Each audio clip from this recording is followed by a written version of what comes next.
हरि ओम। जय श्री कृष्णा। प्रथम गुरु जी को वंदना, दूजे आदि गणेश, तीजे सिमरो गंगा माँ मेरे ब्रह्मा विष्णु महेश। अब 19वां अध्याय। राजा पृथु ने पूछा, हे नारद जी, अब आप यह कहिए कि भगवान विष्णु ने वहां जाकर क्या किया तथा जलंधर की पत्नी का पतिव्रत किस प्रकार भ्रष्ट हुआ। नारद जी बोले, जलंधर के नगर में जाकर विष्णु जी ने उसकी पतिव्रता स्त्री वृंदा का पतिव्रत भंग करने का विचार किया। वे उसके नगर के उद्यान में जाकर ठहर गए और रात में उसको सौंपन दिया। वह भगवान विष्णु की माया और विचित्र कार्यपत्ति थी और उसकी माया द्वारा जब वृंदा ने रात में स्वप्न देखा कि उसका पति नग्न होकर सिर पर तेल लगाए भैंसे पर चढ़ा है, वह काले रंग के फूलों की माला पहने हुए है तथा उसके चारों ओर हिंस्र जीव हैं। वह सिर मुड़ाए हुए अंधकार में दक्षिण दिशा की ओर जा रहा है। उसने नगर को अपने साथ समुद्र में डूबा हुआ देखा। तत्काल ही वह स्वप्न का विचार करने लगी। इतने में उसने सूर्यदेव को उदय होते हुए देखा तो सूर्य में भी उसने एक छिद्र दिखाई दिया तथा वह कांतिहीन था। इसे उसने अनिष्ट जाना और वह भयभीत हो गई। रोती हुई छज्जे, अटारी तथा भूमि कहीं भी शांति को प्राप्त न हुई। फिर अपनी दो सखियों के साथ उपवन में गई, वहां जाकर उसे शांति नहीं मिली। फिर वह जंगल में से निकल गई। वहां उसने सिंह के समान दो भयंकर राक्षसों को देखा जिससे वह भयभीत हो भागने लगी।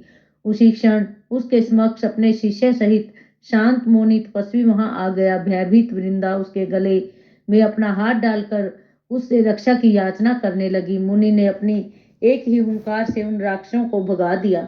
वृंदा को आश्चर्य हुआ कि यह भय से मुक्त हो गई। मुनिनाथ को हाथ जोड़कर प्रणाम करने लगी। फिर उसने मुनि से अपने पति के संबंध में उसकी कुशल क्षेम का प्रश्न किया।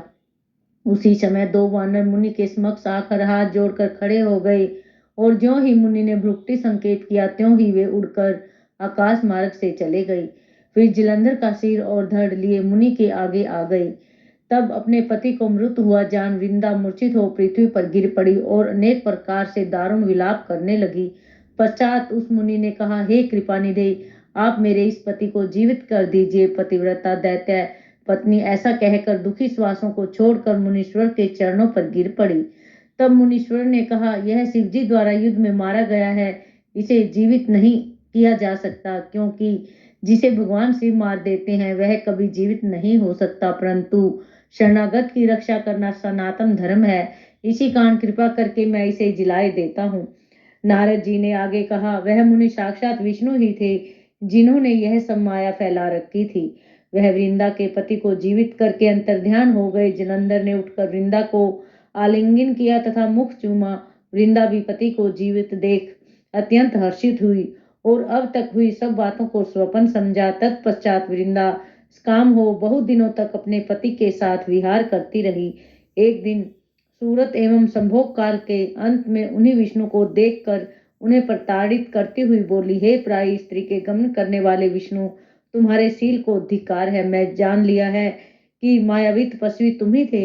इस प्रकार कहकर कुपित पतिव्रता वृंदा ने अपने तेज को प्रकट करते हुए भगवान विष्णु को शाप दिया, तुमने माया से दो राक्षस मुझे दिखाए थे, वही दोनों राक्षस किसी समय तुम्हारी स्त्री का हरण करेंगे। सर्वेश्वर जो तुम्हारा शिष्य बना था वह भी तुम्हारा साथी रहेगा। जब तुम अपने स्त्री के विरह में दुखी होकर विचरोगे उस समय वानर ही तुम्हारी सहायता करेंगे। ऐसा कहती हुई पतिव्रता वृंदा अग्नि में प्रवेश कर गई। ब्रह्मा आदि देवता आकाश से उसका प्रवेश देखते रहे। वृंदा के शरीर का तेज पार्वती जी के शरीर में चला गया। पतिव्रता के प्रभाव से वृंदा ने मुक्ति प्रदान की।